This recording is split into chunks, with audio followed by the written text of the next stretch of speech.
ખૂબ ખૂબ હૃદયપૂર્વક નું સ્વાગત છે ઇસ્કોન મેંગલુરુ શ્રી શ્રી રાધા ગોવિંદ મંદિર કુલાઈ તરફથી આપ સૌનું શ્રીમદ ભગવદ્ ગીતા લેવલ 1 અધ્યાય 17 ની ચર્ચાઓમાં ભાગ લેવા માટે શરૂઆત કરશું આપણે ભગવાન શ્રી શ્રી રાધા ગોવિંદના ચરણોમાં ખૂબ હૃદયપૂર્વક ભાવપૂર્વક ની પ્રાર્થનાઓ મંગલાચરણ આપણે બધા સાથે મળીને અર્પણ કરીશું. શ્રી પ્રભુપાદ કી જય, શ્રી શ્રી રાધા ગોવિંદ ભગવાન કી જય. ઓમ જ્ઞાન તિમિરાંધસ્ય જ્ઞાનાંજન શલાકયા ચક્ષુરુન્મિલિतं येन तस्मै श्री गुरुवे नमः. श्री चैतन्य मनोभीष्टं स्थापितं येन भूतले स्वयं रूप कदा मह्यं ददाति स्वपदान्तिकं. वन्देऽहं श्रीगुरु श्रीयुतापदकमलं श्रीगुरुन् वैष्णवांश्च श्रीरूपं साग्रजातं सहगण रघुनाथान्वितं तम सजीवं साद्वैतं सावधूतं परिजन सहितं कृष्णा चैतन्य देवं श्री राधा कृष्ण पादान् सगण ललिता श्री विशाखान्वितंश्च. हे कृष्णा करुणा सिंधु दीनबंधु जगतपते गोपेश गोपिका कांत राधा कांत नमस्तुते. तप्त कांचन गौरांगी श्री राधे वृंदावनेश्वरी वृषभानुसुते देवी प्रणमामि हरि प्रिये. वाञ्छा कल्पतरुभ्यश्च कृपा सिन्धुभ्य एव च पतितानां पावनेभ्यो वैष्णवेभ्यो नमो नमः. नमो विष्णुपादाय कृष्णपृष्ठाय भूतले श्रीमते भक्ति वेदांत स्वामी निति नामिने. नमस्ते सरस्वते देवे गौरवाणी प्रचारिणे निर्विशेषा शून्यवादी पाश्चात्यादेश तारिणे. जय श्री कृष्ण चैतन्य प्रभु नित्यानंद श्री अद्वैत गदाधर श्रीवासादि गौर भक्त वृंद. हरे कृष्णा कृष्ण कृष्णा हरे हरे हरे राम राम राम हरे हरे. हरे कृष्णा हरे कृष्णा. खूब खूब स्वागत है. धन्यवाद प्रणाम कीर्तिमान प्रभु हरिनैना माता जी, जैन प्रभु चेतना माता जी, लोपा माता जी, मधु माता जी एंड मीना माता जी, विक्रम पंड्या प्रभु, रतिलाल प्रभु, रेखा माता जी. हरे कृष्णा. मनोज प्रभु जी. हरे कृष्णा. एंड अल्पेश कलोत्रा प्रभु, उर्मिला माता जी, वेलकम. खूब खूब स्वागत है. यस बेला माताजी, तेजल माताजी, कृष्ण कृपालय प्रभु, अमित प्रभु, आरती ने गांधी माताजी, छाया माताजी, देसाई अंजलि माताजी, घर में सूरत वाला प्रभु, स्वीटी माताजी, गायत्री माताजी, नम्रता माताजी, हेमा माताजी. खूब खूब हृदयपूर्वक નું સ્વાગત છે આપ સૌનું. શરૂઆત કરશું ગઈકાલે શું શીખ્યા છે એનાથી. યસ હરે કૃષ્ણ. જય શ્રી માતાજી. વેલકમ. ચાલો શરૂઆત કરશું ભાઈ. ગઈકાલે શું શીખ્યા હતા? Rays your hand. હાથ ઊંચો કરો એટલે મને ખબર પડે બરાબર ને. આમ તો કોઈ નવા પાર્ટિસિપન્ટ હાથ ઊંચો કરે તો વધારે આનંદ આવે બરાબર. જનરલી હિના માતાજી, હિરલ માતાજી રિપીટેશન હોય હંમેશા. બાકીના બધાને કેમ ભાઈ નથી સમજાતું બરાબર, શું કરવાનું? હજી થોડું ઈઝી કરવાની જરૂર લાગે છે, થોડું ઉપરથી જાય છે, કેવું લાગે છે બરાબર? તો સારું, ચાલો આજે જયેન્દ્ર પ્રભુથી શરૂઆત કરશું આપણે. યસ પ્રભુ, ઓવર ટુ યુ પ્રભુજી. ગઈકાલે શું શીખ્યા? યસ પ્રભુ. હરે કૃષ્ણ પ્રભુ. દૈવી તથા આસુરી પ્રકૃતિનો ગઈકાલનો અધ્યાય હતો. એમાં દૈવી ગુણ અને આસુરી પ્રકૃતિના ગુણ વચ્ચેનો ભગવાને તફાવત આપણને સમજાવ્યો છે. દૈવી ગુણ એક કૃષ્ણ ભાવનામૃતમાં રહેવાથી થાય છે, અને આસુરી રાક્ષસો જે છે આસુરી ગુણ વાળા હોય છે. પવિત્રતા નથી, સત્ય નથી, આચરણ ઉચિત હોતું નથી, ભગવાનની ઈર્ષા કરવી, એ આસુરી ગુણો વાળા હોય છે. ને બીજું કે આ અધ્યાયમાં આપણે નિર્ભયતા, આત્મશુદ્ધિ, આધ્યાત્મિક જ્ઞાન અને દાન, આત્મસંયમ, તપ, આ બધું વેદાધ્યાન, આ બધું આપણે જાણ્યું છે. અને બીજું આસુરી ગુણોમાં દંભ, દર્પ, અભિમાન, ક્રોધ, કઠોરતા તથા અજ્ઞાન, આ આસુરી પ્રકૃતિ વાળા માણસના ગુણો હોય છે. ઓકે, થેન્ક યુ પ્રભુ. હરે કૃષ્ણ. હિના માતાજી, ઓવર ટુ યુ. હરે કૃષ્ણ પ્રભુજી. હમ કાલે આપણે દેવી ગુણ અને આસુર ગુણ વિશે ચર્ચા કરી. એમાં ભગવાન કહે છે કે અર્જુન તો દેવી ગુણ સાથે જ જન્મ્યો હતો, આસુરી ગુણ તો એનામાં હતા જ નહીં. આસુરી ગુણ તો આપણામાં છે, એટલે આ ગીત આપણા માટે છે. અને આસુરી મનુષ્યો પોતાને જ ભગવાન માને છે, શાસ્ત્રોની ટીકા અને નિંદા કરે, ભગવાન વિશે કઈ જાણકારી હોતી નથી અને મનસ્વી વર્તન કરે છે. તો તેઓ અંતે નરકમાં જાય છે અને ભગવાન કહે છે કે હું એને વારંવાર આસુરીઓમાં જન્મ આપીને વારંવાર ભવસાગરમાં નાખ્યા કરું છું. તેથી આપણે હંમેશા શાસ્ત્રો પ્રમાણે વિધિ વિધાનનું પાલન કરી ભગવાનની ભક્તિમાં આગળ વધવું જોઈએ અને હરિનામથી જ આપણી અંદર દેવી ગુણ આવી શકે છે. પ્રભુજી હરે કૃષ્ણ. ખૂબ સરસ માતાજી, થેન્ક યુ, ધન્યવાદ. હિરલ માતાજી, હરે કૃષ્ણ. હરે કૃષ્ણ પ્રભુજી, દંડવત પ્રણામ. ઓલમોસ્ટ કહી દીધું છે. આપણે સીધું ટેક પર હું વાત કરવા જઈ રહીશ. આપણી અંદર કળિયુગના મનુષ્યની અંદર આસુરી ગુણો રહેલા છે, તેને દૂર કરવા માટેનો એકમાત્ર વિકલ્પ છે ભગવાન શ્રી કૃષ્ણનું શરણ લેવું, તેમના દ્વારા અપાયેલા શાસ્ત્રોનું શરણ લેવું, તેમના પરમ શુદ્ધ ભક્તો એટલે કે ગુરુ શિષ્ય પરંપરામાંથી આવતા ગુરુનું શરણ લેવું. આ એક જ વિકલ્પ છે, તેનાથી આપણે આસુરી ગુણોને દૂર કરીને ભગવત ધામની પ્રાપ્તિ કરી શકીશું. પ્રભુજી હરે કૃષ્ણ. થેન્ક યુ માતાજી, ખૂબ ખૂબ ધન્યવાદ. જો આ હરિનામથી ખરેખર પ્રેક્ટિકલી આ આસુરી ગુણને પરાસ્ત કરી શકાય છે. ગઈકાલે આપણા બેચના એક ભક્તનો મને પર્સનલી મેસેજ આવ્યો, હું નામ નથી લેતો પણ મને મેસેજ આવ્યો કે પ્રભુજી હરિનામ લઈએ છે ને તો આસુરી ગુણમાં એક ક્રોધ નામનો આસુરી ગુણ છે પ્રભુજી, તો એ ધીમે ધીમે ઓછો થતો એવું લાગે છે, એના ઉપર ધીમે ધીમે કંટ્રોલ આવી રહ્યો છે. બરાબર. એટલે આ નવા પાર્ટિસિપન્ટ, નવા ડીઓટી જે હમણાં જોડાયા હોય, જેને પેલા ભગવદ્ ગીતા વાંચી હોય, નો ડાઉટ આટલી ઉંમર થઈ હોય તો વાંચી હોય, પણ કદાચ સમજી ના શક્યા હોય આપણે ભગવદ્ ગીતાને, અને હરિનામમાં કદાચ એ રુચિ આપણને ના થઈ હોય, પણ જેવું ભગવદ્ ગીતા સાંભળી અને પછી જયારે હરિનામ લઈએ છીએ તો એ ભગવાનના નામમાં એ શ્રદ્ધા બેસે છે અને એ રુચિ આવે છે, અને એના કારણે એ પ્રેક્ટિકલી જોવામાં આવે છે. મને ગઈકાલે જ મેસેજ આવ્યો એટલે મને આજે યાદ આવી ગયું, હું નામ નથી લેતો, કે ભાઈ મને પેલા બહુ ગુસ્સો આવતો હતો, હવે ધીમે ધીમે પ્રભુજી એના ઉપર કંટ્રોલ આવી રહ્યો છે. આ છે ભગવદ્ ગીતા, જે પ્રેક્ટિકલ છે. એવું નથી કે આમાં ખાલી લખેલું જ છે, નહીં, ખરેખર લખેલું છે, એનું જો પાલન કરવામાં આવે ને તો ભગવદ્ ગીતા 100% પ્રેક્ટિકલ છે. બરાબર. જે તમારું, તમારા પરિવારનું, તમારા સમાજનું, બરાબર, અને અલ્ટિમેટલી તમારા દેશનું, અને અલ્ટિમેટલી આખા વિશ્વનું ભવિષ્યને પરિવર્તન કરવાની શક્તિ ધરાવે છે શ્રીમદ ભગવદ્ ગીતા. બરાબર, બહુ મહત્વનું છે. તો આજનો જે અધ્યાય તરફ જે આપણે આગળ વધી રહ્યા છીએ, ગઈકાલે દેવી આસુરી શક્તિ વિશે વાત કરી, અને આજે શ્રદ્ધા ત્રય વિભાગ યોગ નામનો જે અધ્યાય છે એના વિશે આપણે ચર્ચા કરવા જઈ રહ્યા છે. તો હવે હવે આજનો જે અધ્યાય છે આનો જે પાયો એટલે કે બેઝ બીજા અધ્યાયમાં છે. એક શ્લોક છે, ત્રૈગુણિયા વિષયા વેદા નૈસ્ત્રૈગુણ્યો ભવાર્જુન, કે હે અર્જુન, વેદોની અંદર પ્રકૃતિના 3 ગુણો વિશેની ચર્ચા છે, સત્વગુણ, રજોગુણ, તમોગુણ. મારે તમને પૂછવું છે, તમે લોકો 14મા અધ્યાયમાં હાજર હતા કે નહીં? 14મો અધ્યાય આપણે રવિવારે ભણ્યા છીએ, પ્રકૃતિના 3 ગુણો. ત્યારે મેં તમને કહ્યું હતું કે જે લોકો 14મા અધ્યાયમાં હાજર નથી તો એને 17મો અધ્યાય સમજાવવો મુશ્કેલ થશે, ઇવન 18મો અધ્યાય સમજાવવો મુશ્કેલ થશે, અને ઇવન ઘણા બધા પ્રશ્નોના જવાબ અનઆન્સર્ડ રહી જવાના છે. 14મો અધ્યાય નથી જેને એટેન્ડ કર્યો એના માટે. 14મો અધ્યાય બહુ જ ઇમ્પોર્ટન્ટ ચેપ્ટર છે, એના ઉપર આધાર છે બીજા 2 ચેપ્ટર, એના ઉપર આખા છે બેઝ. તો હું તમને પ્રશ્ન પૂછું છું કે ભાઈ 3 ગુણો છે પ્રકૃતિના 14મા અધ્યાયમાં, સત્વગુણ, રજોગુણ, તમોગુણ, અને આજે આ અધ્યાયની અંદર મુખ્ય 5 વિષય ઉપર આપણે ચર્ચા કરવા જઈ રહ્યા છે, જેમાં પહેલો વિષય શ્રદ્ધા, બીજો વિષય અન્ન, ત્રીજો વિષય યજ્ઞ, ચોથો વિષય તપ, અને 5મો વિષય દાન. હવે આ 5 જે મુખ્ય વિષયો છે, જે આપણે રોજબરોજના જીવનની અંદર આનો ઉપયોગ કરીએ છીએ અને કરીએ છીએ સવારથી સાંજ સુધીમાં, ભગવાન આજે પ્રેક્ટિકલી આપણને સમજાવવાના છે. અને આ 5ના 3 પ્રકાર છે. કયા 3 પ્રકાર છે? સત્વગુણ, રજોગુણ અને તમોગુણ.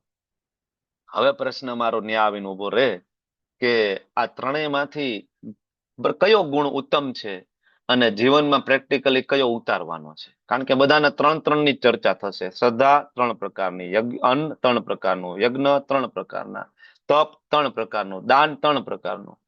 તો મને કહો કે ભાઈ આમાં પ્રેક્ટિકલી જીવનમાં કઈ રીતના ઉતારી શકાય? પ્રાચી જોશી માતાજીથી શરૂઆત કરશું. યસ પ્રાચી માતાજી, બોલો. સત્વગુણ, રજોગુણ કે તમોગુણ? હરે કૃષ્ણ પ્રભુજી. આપણે સત્વ ગુણ અપનાવવો જોઈએ, પરંતુ ચર્ચા એવી થઈ હતી કે સત્વ ગુણ મતલબ શરૂઆતમાં તમે અપનાવી શકો ધીરે ધીરે, પરંતુ જે આઈડિયલ પરિસ્થિતિ હોય ને એવી હોય કે સત્વ ગુણથી પણ ઉપર ઉઠવાનું હોય. એ ગુણ પણ સારો છે, પણ એ પણ ફરીથી આપણને આ જન્મના ચક્કરમાં તો લઈને આવે જ છે. એટલે સત્વ ઓકે, ગુણ સારો છે, પણ એનાથી પણ ઉઠવું જોઈએ ઉપર પછી. Thank you. ગીતા પાનસુરિયા માતાજી ચેટ બોક્સમાં લખે છે કે સત્વગુણ, એટલા માટે 14મો અધ્યાય અટેન્ડ કરવાની ખૂબ જરૂર છે. દીપ્તિ માતાજી, કહો તમે શું કહો છો ભાઈ? સત્વગુણ, રજોગુણ, તમોગુણ માંથી કયો ગુણ સિલેક્ટ કરીને આ અધ્યાય સમજવાની કોશિશ કરવાની છે? હરે કૃષ્ણ. સત્વ, રસ કે તમ એ ત્રણેયમાંથી એકને પસંદ કરવાના છે. એ ત્રણેયથી ઉપર શુદ્ધ સત્વ કરવું છે, કે જે ગુણાતીત અવસ્થા ગણાય છે. કેમ કે સત્વ છે એ સોનાની સાકર છે, રજ છે લોખંડ ને એવી ત્રણેય ટૂંકમાં બંધન કરતા છે. એટલે એમાંથી ઉપર ઉઠીને શુદ્ધ સત્વમાં આપણે બધું જ્ઞાન તપ બધું કરવું જોઈએ. હરે કૃષ્ણ. હરી બોલ, ખૂબ સરસ માતાજી. એટલે મેં તમને પહેલા કહ્યું કે બીજા અધ્યાયમાં એક શ્લોક છે, અને એ એક શ્લોક ઉપર આખો આ અધ્યાય ટકેલો છે. 18મો અડધો અધ્યાય ટકેલો છે. એ શ્લોક છે ત્રૈગુણ્યા વિષયા વેદા નેત્રે ગુણ્યો ભવાર્જુન. હે અર્જુન, વેદોની અંદર પ્રકૃતિના 3 ગુણોની ચર્ચા છે, પણ તું આ પ્રકૃતિના 3 ગુણો ઉપરથી ઉપર ઉઠી જા. એકેયમાં નહીં, સત્વમાં નહીં, રજોમાં નહીં, તમોમાં નહીં. અને આ અધ્યાય જયારે પૂરો થશે ને, ત્યારે ભગવાન આની આ વસ્તુ પાછી રિપીટ કરશે. સત્વમાં નહીં, રજોમાં નહીં, તમોમાં નહીં. તો હવે જે આજે ભણવા જઈ રહ્યા છે 5 વિષય, એ 5 વિષયના 3 પ્રકાર છે. હું તમને 3 પ્રકાર સમજાવીશ, અને ચોથો પ્રકાર છે એ તમારે સમજી લેવાનો, કારણ કે ભગવાન છેલ્લે કહેશે, પણ સાથે સાથે તમારે સમજતા જવો પડશે. બરાબર. તો પહેલો વિષય છે આજનો શ્રદ્ધા. અર્જુન ભગવાનને પૂછે છે, કારણ કે ગઈકાલે વાત થઈ ને દેવી આસુરી. બરાબર. તો જો શ્રદ્ધા એવી વસ્તુ છે, ભારતમાં શ્રદ્ધા તો બધાને છે. શ્રદ્ધાનો કોઈ તૂટો નથી આજે. બરાબર. ભલે શાસ્ત્રના નિયમ પ્રમાણે હોય કે ના હોય, પણ શ્રદ્ધા તો બધાને છે. બરાબર. કોઈને પથ્થરમાં શ્રદ્ધા છે, કોઈને જગ્યામાં શ્રદ્ધા છે, કોઈને વ્યક્તિમાં શ્રદ્ધા છે. બરાબર. એટલે અર્જુન ભગવાનને પૂછી લે છે. અર્જુન ઉવાચ ये शास्त्र विधिम उत्सृज्य यजन्ते श्रद्धयान्विताः तेषां निष्ठा तु का कृष्ण सत्यमाहो रजस्तम. ભગવાનને પૂછી લીધું, પ્રભુ, ઘણી બધી પ્રકારની શ્રદ્ધા સમાજમાં જોવા મળે છે, જે શાસ્ત્રના નિયમોનું પાલન કરીને નહીં, પોતાની કલ્પના પ્રમાણેની પૂજાઓ ચાલતી હોય છે, જે શાસ્ત્રમાં કોઈ ઉલ્લેખ નથી. તો આવી શ્રદ્ધા કયા ગુણમાં સ્થિત થાય? સત્વગુણમાં, રજોગુણમાં, તમોગુણમાં? અને હવે તમને બીજું એક વસ્તુ મારે યાદ દેવડાવી છે કે સત્વગુણમાં, બરાબર, સત્વગુણ તમે જોશો તો આગળ એની ગતિ શું છે? સત્વગુણની ગતિ શું છે? ઉપરના ઉચ્ચ લોકમાં. રજોગુણની ગતિ શું છે? રજોગુણની આ પૃથ્વી પર જ પૃથ્વીલોક. મનુષ્ય અવતારમાં ફરીથી પ્રાપ્ત. અને તમોગુણની ગતિ શું છે? નિમ્ન છેલ્લી યોન. બસ, તો આ યાદ રાખજો. આ જે 3 ગુણમાં કર્મ કાંઈ પણ કરો, યજ્ઞ કરો, દાન કરો, તપ કરો, શ્રદ્ધા હોય, તમારી બુદ્ધિ હોય, તમે કરતા હોય, વોટેવર, આગળ ઘણું બધું આવશે. પણ આ યાદ રાખજો કે સત્વગુણમાં હોય તો ભગવાનનું ધામ નહીં મળે, બહુમાં બહુ તો ઉપરનું લોક મળશે. રજોગુણમાં પાછું આઈને જન્મ થશે, ને તમોગુણમાં તો નીચલી યોની મળશે. આ યાદ રાખજો. આગળ આ તમને બરાબર સમજવા માટે ખૂબ કામ આવવાનું છે. બરાબર. આ અધ્યાય પ્રેક્ટિકલ ચેપ્ટર છે. જીવનમાં તમે રોજ બરોજ જે કરી રહ્યા છો ને, એના ઉપર આધારિત આખો અધ્યાય છે. બરાબર. શ્રદ્ધા, બરાબર, લોકોને ઘણી બધી જગ્યાએ હોય છે. કોઈ વ્યક્તિ થોડુંક સારું કામ કરે ને તો આપણે એને ભગવાન બનાવી દઈએ છીએ. આ ફોટો છે સામે સચિન તેંડુલકરનો. બરાબર. ગોડ ઓફ ક્રિકેટ, કે ભાઈ ક્રિકેટના ભગવાન કોણ? તો કે સચિન તેંડુલકર, એ અમારા ભગવાન છે. અને જો આ યુવા પેઢી હાથમાં બેનર લઈને ઊભી છે.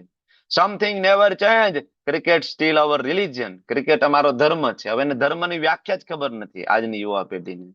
અને તેંડુલકર સ્ટીલ અવર ગોડ, સચિન તેંડુલકર અમારા ભગવાન છે. તો આ એક જનરલ ટેન્ડન્સી આપણી રહેલી છે કે કોઈ પણ વ્યક્તિમાં થોડુંક સારું કંઈક જોવા મળે એટલે આપણે એને ભગવાન બનાવી દઈએ. બરાબર. જો તમે ઉપર સચિનનો ફોટો છે, આજુબાજુમાં દશા અવતાર છે. હદ છે ને. બરાબર. લોકો ત્યાં સુધી, બરાબર, એમને માનતા હોય છે.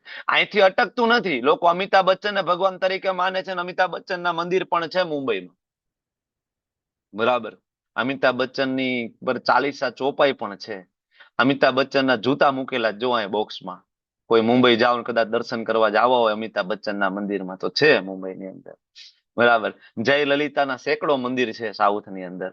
પોલિટિશિયન હતા, તમને લોકોને તો ખ્યાલ હશે જયલલિતા, બરાબર. અને બાકી હોય તો નરેન્દ્રભાઈ મોદીના મંદિરે છે, બરાબર. અને રાવણના મંદિર પણ છે. રાવણના મંદિર, લોકો એની પૂજા અર્ચના કરે છે ને એને પોતાના ઈષ્ટ તરીકે અપનાવે છે. તો આ બધી જે પૂજા વિધિઓ જે છે સમાજની અંદર, આના વિશે અર્જુન ચિંતિત છે. પ્રભુ તમે કહી દો ને કે લોકો આવી આવી પૂજા વિધિ પોતાની મેળે અપનાવે છે જે શાસ્ત્રમાં તો ઉલ્લેખ નથી, તો આ કયા ગુણમાં આવે, નાની ગતિ શું થાય? આપણી આ જનરલ ટેન્ડન્સી છે. અને આના જ કારણે સમાજમાં તમે જોવો એક આખો વર્ગ છે પોતાના ગુરુને ભગવાન તરીકે ઘોષિત કરી દીધા છે, બરાબર. તો કે આ સર્વોપરી પરમ બ્રહ્મ યાદ છે. તો આ થાય છે એકચ્યુઅલી કોઈ પણ વ્યક્તિમાં થોડુંક આપણે સારું જોઈએ તો આપણે એને ભગવાન ઘોષિત કરી દઈએ છીએ તરત, બરાબર. ભારતની અંદર ઓલમોસ્ટ દર મહિને દર વર્ષે એક નવા ભગવાન લોન્ચ થતા હોય છે, નવા દેવી દેવતાઓ બરાબર લોન્ચ થતા હોય છે, બરાબર. પેલા ખબર છે તમને સંતોષીમાનું વ્રત બરાબર ખૂબ જોરદાર નીકળ્યું હતું, બરાબર. અત્યારે સંતોષીમાં થોડાક આઉટડેટેડ થઈ ગયા છે. પછી દશામાનું વ્રત નીકળ્યું હતું જોરદાર, હવે દશામાં બિચારા પાછા એ થોડાક આઉટડેટેડ થઈ ગયા છે. હવે કંઈક નવા નવા વ્રત ને નવા નવા માતાજી દર વર્ષે લોન્ચ થતા હોય, નવા નવા વ્રત પણ લોન્ચ થતા હોય છે અલગ અલગ, જેનો ખરા અર્થમાં જોવે તો શાસ્ત્રમાં ઉલ્લેખ નથી હોતો. એટલા માટે અર્જુન પૂછે છે અને ભગવાન જવાબ આપે છે. શ્રી ભગવાન ઉવાચ ત્રિવિધા ભવતી શ્રદ્ધા દેહી નામ સા સ્વભાવજા. અર્જુન તારી વાત સાચી છે. મનુષ્ય એના પૂર્વજન્મમાં જે કઈ કર્મ કર્યું હશે ને, સત્વગુણમાં, રજોગુણમાં કે તમોગુણમાં, આ પ્રકૃતિના ગુણો પ્રમાણેની શ્રદ્ધા આ જન્મમાં 3 પ્રકારની હશે. કોઈ વ્યક્તિ તમોગુણમાં કાર્ય કર્યું હોય પણ એવું પણ કાર્ય કર્યું હોય કે મનુષ્ય શરીર મળે, તો મનુષ્ય શરીર તો મળે પણ તમોગુણના કારણે બરાબર એ બધી ચેતનાઓ એને આવે તો શ્રદ્ધા એવી સ્થિર થાય ઘોર તમોગુણી હોય, ઘોર રજોગુણી હોય, બરાબર. તો ભગવાન કે હોઈ શકે સત્વગુણી શ્રદ્ધા હોય, રજોગુણી શ્રદ્ધા હોય, તમોગુણી શ્રદ્ધા હોય. તો ભગવાન કે મારા તું સાંભળ મારી પાસેથી, હું તને સમજાવું છું. શું કામ આપણે આ સમજવાની જરૂર છે? કારણ કે આપણને પોતાને આ બધું લાગુ પડે છે. આપણે શ્રદ્ધા ક્યાં સ્થિર કરવાની છે, આપણે કેવું અન્ન ખાવાનું છે, ક્યાં કેવો યજ્ઞ કરવાનો છે, કઈ પ્રકારનું દાન કરવાનું છે, આજ એ ચર્ચાઓ બધી થવાની છે. મોટી મોટી ચર્ચાઓ આજે કરશું, બાકી લેવલ 2 માં બાકીની ચર્ચાઓ ત્યાં થોડી પેન્ડિંગ રાખીશું. તો આપણને ખબર પડે કે હું કઈ પણ એક્શન લઉં છું તો તરત તમને ખબર પડે, અરે આ તો તમો ગુણમાં છે ભાઈ, અરે આ તો રજો ગુણમાં છે, અમારી શ્રદ્ધા તો તમો ગુણમાં છે, હું જેની ઉપાસના કરું છું એ તમને તરત ખબર પડી જવી જોઈએ, જેથી તમે ત્યાંથી બહાર નીકળીને અપગ્રેડ થઈ શકો, બરાબર. એટલે ભગવાન શું કહે છે? હે ભરત પુત્ર, પ્રકૃતિના વિભિન્ન ગુણો હેઠળ મનુષ્યના અસ્તિત્વ પ્રમાણે એક વિશેષ પ્રકારની શ્રદ્ધા ધરાવે છે. ભગવાન ફરીથી અર્જુનને કહે છે કે આ વિશેષ પ્રકારની શ્રદ્ધા કોણ ધરાવે છે, કેવી રીતના? તો કે માયાદેવી દ્વારા. પ્રકૃતિના 3 ગુણો સિલેક્શન કોને કર્યું છે? આપણે. એ પ્રમાણે આપણી શ્રદ્ધા છે.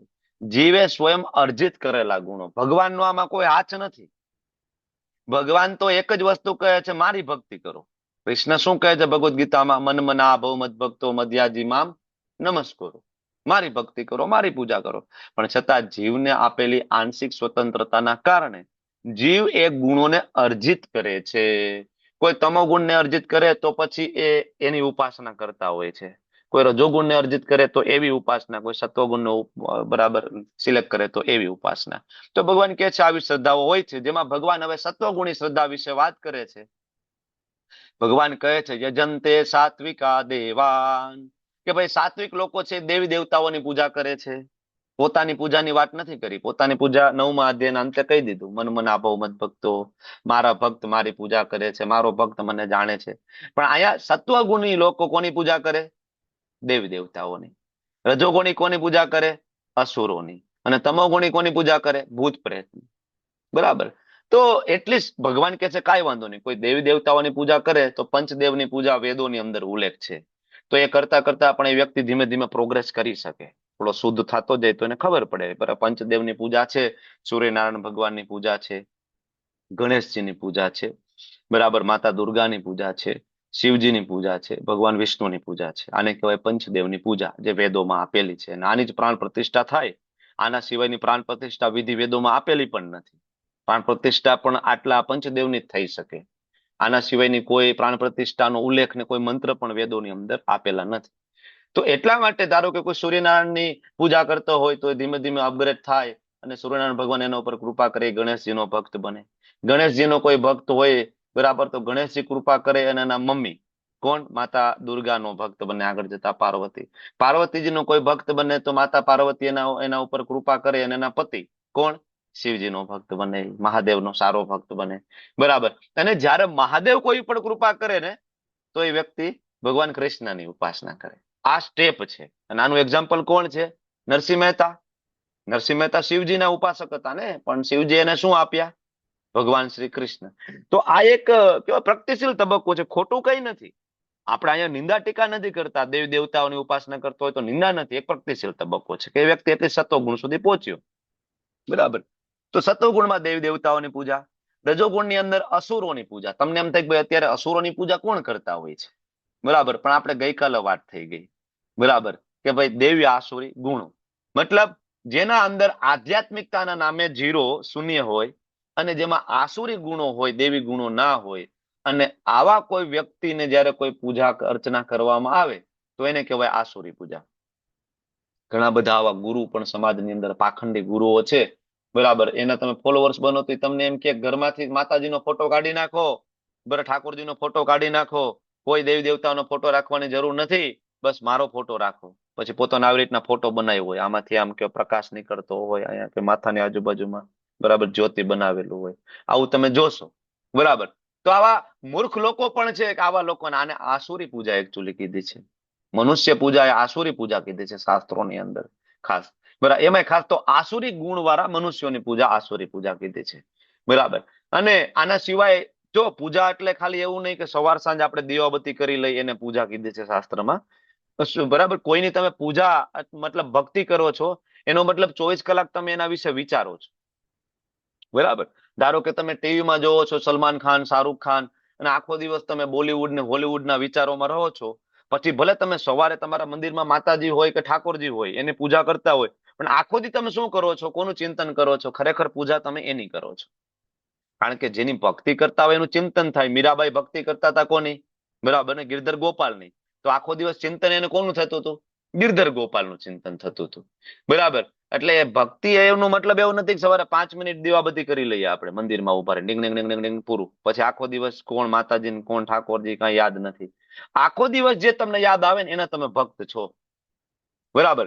તો આજકાલની જનરેશન છે એ TV star, Hollywood, Bollywood, cricketer કે જે ગુટખાની એડ કરી રહી છે, બરાબર, વિડીયો ગેમ્સની બરાબર જાહેરાત કરી રહી છે, ને આપણા છોકરાઓને ડૂબાડી રહી છે વ્યસનમાં, નશામાં, વ્યભિચારની અંદર. બધી જ ખરાબ કુટેવો અલ્ટિમેટલી આવી ક્યાંથી? જુબા કેસરી. મોટા મોટા સારા સારા સ્ટાર હોય, વિચાર કરો, એ જયારે ટીવી ઉપર આવી અને વિમલની જાહેરાત કરતા હોય તો જે કુમળું મન ધરાવતા, કુમળી બુદ્ધિ ધરાવતા બાળકોને શું થાય? એને તો એમ જ થાય ને કે આટલો મોટો સ્ટાર છે એ ખાતો હોય અને આ ખાવાથી એનો કેવો માભો પડતો હોય, ફેશન લાગતી હોય તો હું પણ ખાવ. બરાબર. મોટા મોટા સ્ટાર તમે જો મૂવીમાં સિગારેટ ફૂંકતા હોય બધાની વચ્ચે, આમ કરે આમ, પછી એનાથી માભો પડે, એટીટ્યુડ. તો આજની યુવા પેઢીને ફોલો કરે, એ પણ પોતે સિગરેટ પીવે. તો આ છે આસુરી પૂજા. બરાબર. અને એના કારણે ગતિ ક્યાં થવાની અલ્ટિમેટલી? બરાબર, નીચે. તો આ બધી વસ્તુ બહુ મહત્વની છે. આપણને એમ થાય કે ભાઈ આ લોકો બરાબર શું ખોટું કરે છે? ખોટું એ કરે છે કે આખા સમાજને મિસગાઈડ કરી રહ્યા છે. જ્યારે તમને કોઈ વ્યક્તિ ફોલો કરતું હોય ને તો તમારી એ જવાબદારી બને છે કે એને સાચા રસ્તે લઈ જાવો. અને પછી આવે તમોગુણી જે શ્રદ્ધા, ભૂત પ્રેતની પૂજા. ભૂત પ્રેતની પૂજા વિશે ખબર છે તમને? સમાજની અંદર ઘણા બધા લોકો આજે પણ તાંત્રિક વિદ્યાઓ, મેલી વિદ્યાઓ, ભૂત પ્રેતની પૂજાઓ કરી રહ્યા છે. બરાબર. અમાસની રાત્રે, દિવાળી, કાળી ચૌદશની આસપાસ તમે જાઓ સ્મશાનમાં તો ઘણા બધા લોકો છે અમાસની રાત્રે જે ખોપરી રાખે છે, જીવતા પક્ષી ખાય છે, એનું લોહી પીવે છે, જાત જાતના અવાજો કાઢે છે. આવું બધું થાય છે. આના સિવાય આપણા ગુજરાતમાં ઘણા બધા મંદિરો છે મામાદેવના. બરાબર ને? મામાદેવનું મંદિર તમે લોકો જતા હશો, નામ પણ સાંભળ્યું હશે. મામાદેવ કોઈ ભગવાનનું નામ નથી, કોઈ શાસ્ત્રમાં કોઈ ઉલ્લેખ પણ નથી, નોટ એ સિંગલ, ક્યાંય પણ નથી. છે કોણ? પ્રેત છે એકચ્યુઅલી. બરાબર. લોકો આની પણ પૂજા કરી રહ્યા છે. ઇટ ઇઝ પ્રેત. બરાબર. અને આવા પ્રેત આત્માઓમાં પણ ઘણી બધી શક્તિ હોય, તમારી ઘણી બધી ભૌતિક ઈચ્છાઓ પૂરી કરી શકતા હોય છે. બરાબર. તો એકચ્યુઅલી આ બધી આસુરી પૂજા છે, આનો શાસ્ત્રોમાં કોઈ ઉલ્લેખ નથી. ઘણી બધી જગ્યાએ અમુક સુરાપુરાની પૂજાઓ કરી રહ્યા છે, બરાબર. લોકોના ધાળા જતા હોય છે, અરે સમજી નથી શકતા કે આ પૂજા આસુરી છે, ઘોર તમોગુણી પૂજા છે, શાસ્ત્રમાં એનો ઉલ્લેખ નથી, બરાબર. તમારા સુરાપુરાની ગતિ નથી થઈ અને કદાચ, બરાબર, એ આવે છે, તમને સંકેત આપે છે કે મારી ગતિ નથી થઈ, તો એને ભાગવતમ વાંચીને એની ગતિ કરાવો. આપણા પિતૃઓની ગતિ ના થઈ હોય તો શું કરાવવું જોઈએ? એની ગતિ કરાવવી જોઈએ ને, ભાગવતમ વાંચીને, કે એનું મોક્ષ મળી જાય, કે પછી એને એક જગ્યાનું મંદિર બનાવીને એની પાસે માગવાનું ચાલુ કરવું જોઈએ. તમારી ગતિ થાવી હોય તો થાય, પણ અમારી માનતા પૂરી કરવાનું ચાલુ કરો. આ એના જેવી વસ્તુ છે. સુરાપુરા એટલા માટે છે એની ગતિ નથી થઈ, પ્રેત યોનિમાં ભટકે છે, બરાબર. તો ભાગવતમ વાંચો, ભગવદ ગીતા વાંચો, પણ નહીં, આપણે તો આપણો ફાયદો જોઈએ ને ભાઈ. એની ગતિ થાવી હોય તો થાય, ભલે ને પ્રેત યોનિમાં ભટકે, માનતા પૂરી કરી શકે એમ છે ઈ? હા, તો ભલે તમે પ્રેત યોનિમાં રહ્યો, પણ અમારી માનતા પૂરી કરો. આ બધી આસુરી, બરાબર, પૂજા છે જેનું શાસ્ત્રમાં નિષેધ કરવામાં આવ્યો છે, બરાબર. તો ખાસ યાદ રાખવું જોઈએ કે આપણે કઈ, હવે હું ફરીથી તમને યાદ દેવડાવું. 3 પ્રકારની વાત થશે, પણ ચોથા પ્રકારનું તમારે યાદ કરવું પડશે, કારણ કે ભગવાન તો છેલ્લે કહેશે, હું તમને અત્યારથી યાદ દેવડાવું. 3 પ્રકારની શ્રદ્ધા: સત્વગુણમાં દેવી દેવતાઓ, રજોગુણમાં આસુરી, તમોગુણમાં ભૂત પ્રેત. પણ શુદ્ધ સત્વમાં કોની? શુદ્ધ સત્વમાં ભગવાન કૃષ્ણની.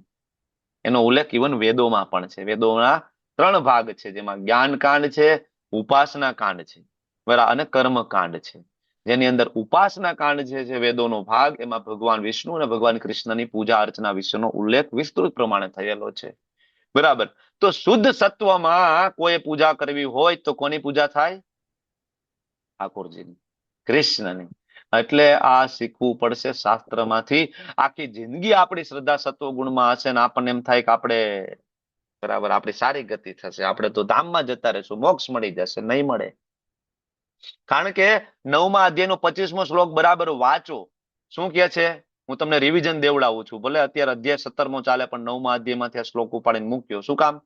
કારણ કે ત્યાં ગતિ લખેલી છે. યામતી દેવવ્રતા દેવાન, કે ભાઈ દેવી દેવતાઓની જે પૂજા કરશે ક્યાં જશે? દેવાન એટલે કે સ્વર્ગલોકની અંદર, જ્યાં દેવી દેવતાઓ રહે છે. પિતૃ યાંતિ પિતૃવ્રતા, કોઈ પિતૃઓની પૂજા કરશે તો, કોઈ સુરાપુરાની પૂજા કરશે, બરાબર, કોઈના સતીમાં હોય એની પૂજા કરશે, માત્ર એ જ અમારા ભગવાન છે, માનતા પૂરી કરે છે, તો શું થશે? પિતૃવ્રતા. જે પિતૃલોક છે, જે પ્રેત યોની છે, ત્યાં જશે. અને ત્યાં બહુ તકલીફ છે એકચ્યુઅલી. એ જીવન બહુ મુશ્કેલી ભર્યું છે, પ્રેત યોની વાળું, સારું જીવન નથી, બરાબર. અને ભૂતાની યાંતિ ભૂતેજ્યા, અને કોઈ આવા ભૂતિયા, બરાબર, આવા ભૂતની પ્રેતની પૂજા કરશે તો એવા ગ્રહ પણ છે, ભૂતિયા ગ્રહો, બરાબર, જેમાં આ બધા ભૂત છે એ, બરાબર, બધા હોય છે. તો આવી જગ્યાએ પણ તમારી ગતિ થશે. એટલે બધા એમ કે ને કે ભાઈ જેની પૂજા કરો ભાઈ બધું હરખું જ છે, કઈ ભેદભાવ ન હોય ભાઈ, બધા માતાજીઓ હરખા, બધા ભગવાન હરખા, હનુમાનજીની પૂજા કરો, રામની પૂજા કરો, બે એક જ છે ભાઈ. શિવજીની પૂજા કરો, કૃષ્ણની પૂજા કરો, મેરડી માની પૂજા કરો, ચામુંડમાની પૂજા કરો, બધું એક જ છે. પણ આ શ્લોક તો બીજું કઈક કહે છે. 9.25 9.25 તો ક્લિયરલી કહે છે, દેવી દેવતાઓની પૂજા કરશો તો સ્વર્ગમાં જશો, પિતૃઓની પૂજા કરશો તો પિતૃલોકમાં જશો, ભૂતોની પૂજા કરશો તો, બરાબર, એવો લોક પણ છે જ્યાં ભૂતો છે. પણ કોઈ કૃષ્ણની પૂજા કરશે, યાંતિ મધ્યાજીનો અપી મામ. મામ એટલે મારી પાસે. કૃષ્ણ કે મારી પાસે આવવું હોય તો મધ્યાજીનો અપી મામ, તો મારી પૂજા કરવી પડશે, બરાબર. મતલબ વૃંદાવન જવું હોય તો વૃંદાવનની ટિકિટ લેવી પડશે ને ભાઈ. તમે રાજકોટ થી વડોદરાની ટિકિટ લઈને બેસો તો એ ટ્રેન વડોદરા જ તમને પહોંચાડશે ને. રાજકોટ થી પોરબંદરની ટ્રેનમાં બેસશો તો એ ટ્રેન પોરબંદર જાય છે, વૃંદાવન નહીં પહોંચાડે, બરાબર. તો હવે બધા મત સરખા છે, યતો મત તતો પથ, બરાબર. એ અહીંયા ખંડન થઈ છે ભગવદ્ ગીતાની અંદર, કે ભાઈ એવો કોઈ ભેદભાવ ના હોય. ના, જેવી તમારી પૂજા એ મુજબ તમારું ગંતવ્ય થશે. જે ગુણમાં તમારી શ્રદ્ધા, એ ગુણ મુજબ તમારું ગંતવ્ય થશે. Is it clear? શ્રદ્ધા વાળો વિષય. હવે તમે જોઈ લો તમારી શ્રદ્ધા ક્યાં સ્થિર છે, બરાબર. પછી તમે વિચારી લો કે આખી જિંદગીમાં શ્રદ્ધા સ્થિર કરી અને મૃત્યુ થશે, તમે ગમે એટલા સારા ગુણો ધરાવતા હશો, પણ તમારી શ્રદ્ધા કયા ગુણમાં છે થોડું જોઈ લો. અને પછી તમે 14મા અધ્યાયમાંથી કન્ક્લુઝન લઈ લો કે હવે આ શ્રદ્ધા સાથે મારું મૃત્યુ થશે તો હું ક્યાં જઈશ, બરાબર. હવે તમારા ઉપર છે, કારણ કે આત્મનિરીક્ષણના અધ્યાય છે. હવે બીજો વિષય ભગવાન અહીંયા ઉપાડે છે, એ અન્ન, શું ખાવું જોઈએ, બરાબર. તો ભગવાન અહીંયા કહે છે સત્વગુણ, રજોગુણ અને તમોગુણ 3 પ્રકારનું અન્ન. જે અન્ન સત્વગુણી મનુષ્યોને પ્રિય છે તે કેવું હોય છે? તો કે આયુષ્ય વધારનારો હોય, જીવનને શુદ્ધ કરનાર હોય. જીવનને શુદ્ધ કરનાર એટલે કે ચેતનાને શુદ્ધ કરે, વિચારોને શુદ્ધ કરે. વિચારો જ્યારે શુદ્ધ થાય તો વિચારો કર્મોમાં તમારું પરિવર્તિત થાય, બરાબર. અને કર્મ છે તમારી નિયતિ નક્કી કરે, એટલે જીવન શુદ્ધ કરનાર. નકર એમ થાય કે ભાઈ આ અન્ન જીવન કેમ શુદ્ધ કરે? અન્ન એવો ઓડકાર આપણા બાપ દાદાઓ કહીને ગયા છે, તમે જેવું ખાવ ને એવા તમારા વિચારો હોય, બરાબર. સંગ એવો રંગ, અન્ન એવો ઓડકાર. તો એવું અન્ન લેવું જોઈએ કે જે આયુષ્ય વધારે, જીવન શુદ્ધ કરે, બળ અને સ્વાસ્થ્ય આપે, સુખ અને તૃપ્તિ આપે. અને આવું અન્ન રસયુક્ત હોવું જોઈએ. રસયુક્ત એટલે ટેસ્ટી, રસયુક્ત એટલે માંસ રસ નહીં. જો ઘણા બધા એવા લોકો છે કે ભગવદ્ ગીતા વાંચીને પણ અહીંયા એવું ટ્રાન્સલેશન આપે છે કે અહીંયા તો રસિયા એટલે માંસ રસની વાત થઈ છે, ભાઈ નોનવેજ ખાવાની વાત થઈ છે. તો હું તમને યાદ દેવડાવી દઉં કે આગળ ચોથા અધ્યાયની અંદર યજ્ઞ ચક્ર ભગવાને ભણાવ્યું છે. અને યજ્ઞ ચક્રમાં ભગવાન એક શ્લોક આપ્યો હતો, અન્નાદ ભવતી ભૂતાની, કે બધા જ જીવો અન્ન ખાઈને પોષણ મેળવે છે. ન્યાય એવું નહોતું લખ્યું કે માંસાદ ભવતી ભૂતાની, કે બધા જીવો માંસ ખાઈને તમે જીવન જીવજો. બીજું, ભગવાને જયારે 9મા અધ્યાયમાં કીધું પત્રમ પુષ્પમ ફલમ તોયમ, બરાબર, કે આ મને અર્પણ થશે, એમાંય ક્યાંય નોનવેજ ની વાત નથી, બરાબર. તો નોનવેજ ની કોઈ ચર્ચા જ નથી, બરાબર. ભગવદ્ ગીતા કમ્પ્લીટલી નકારે છે. એટલે અહીંયા રસિયાનો અર્થ છે રસયુક્ત, એટલે કે ટેસ્ટી હોવું જોઈએ. બીજું સ્નિગ્ધ, સ્નિગ્ધ એટલે જેમાં માખણ ઘી, બરાબર, એની વાત છે. પોષણ કરનારું મતલબ તમારી અંદર, બરાબર, જે તમારી 7 ધાતુઓ છે ને પુષ્ટ કરે. અને હૃદયને ભાવે, હૃદયને ભાવે એટલે કેવું કે ખાધા પછી ગિલ્ટી ના થવી જોઈએ. નોનવેજ ખાતા હોય ને, બરાબર, એને ખાધા પછી ગિલ્ટી થતી જ હોય. શું કામ ભાઈ? એ લોકો શ્રાવણ મહિનામાં નોનવેજ બંધ કરી દે છે. તો નોનવેજ ખાવું સારું જ હોય ને કોઈ વાંધો ન હોય તો ઘણા બધા ખબર છે ને, હિન્દુ લોકો પણ નોનવેજ ખાય છે. કારણ કે મારું ભણવાનું કર્ણાટકમાં થયું, બેંગ્લોરમાં, તો મારા ઘણા બધા મિત્રો, બરાબર, એ નોનવેજ લેતા, આલ્કોહોલ લેતા. પણ શ્રાવણ મહિનો આવે ને એટલે એ બંધ કરી દે, નહીં શ્રાવણ મહિનામાં નોનવેજ ન લેવાય. પછી નવરાત્રી આવે ને ત્યારે નવરાત્રીના બરાબર 9 દિવસે નોનવેજ બંધ કરી દે. તો આનો મતલબ એવું કે એને ખબર તો છે કે આ ખાવું જોઈએ નહીં, પણ જીભ ઉપર કંટ્રોલ નથી, બરાબર. એટલે ભાવે છે એટલે ખાય છે. એટલે અહીંયા હૃદયને ભાવે એવું કીધું છે, નહીં કે જીભને ભાવે એવું, બરાબર. તો આ વસ્તુ છે, કેવું અન્ન લેવું જોઈએ. તમારા પ્રશ્ન હું છેલ્લે લઈ લઈશ પ્રભુજી, પ્લીઝ તમે નોટ કરીને રાખજો, હું જરૂરથી તમારા પ્રશ્નને એડ્રેસ કરીશ. સત્વગુણી મનુષ્ય, સાત્વિક. પણ આ સાત્વિક અન્ન છે, હું તમને એમ કહું કે આપણે તો સત્વગુણી અન્ન પણ લેવું નથી. આપણે તો એના ઉપર એક અન્ન આવે એ લેવું છે. કયું અન્ન લઈશું? શું આમાં ફેરફાર કરશું હવે બોલો? સત્વગુણી અન્ન નથી લેવું, કારણ કે સત્વગુણમાં પણ બંધન છે. સત્વગુણ સોનાની સાંકળ છે, બાંધે તો એ છે. બોલો હવે કયો. પ્રસાદ લેવો જોઈએ, ભગવાનને ધરાવેલો પ્રસાદ લેવાનો. શું આમાં ફેરફાર કરીશું? આમાં ચેન્જીસ શું કરીશું?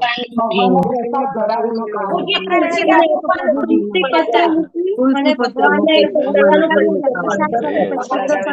પ્રસાદ લેશું. ભગવાનને અર્પણ એક્ઝેક્ટ, કરેલું લેવું જોઈએ પ્રભુ. એક્ઝેક્ટલી, એક્ઝેક્ટલી, બધાનો જવાબ સાચો છે કે ભાઈ આ વસ્તુ બરાબર છે. જે નીચે આ મેનુ જે આપ્યું છે, મેનુ બરાબર છે.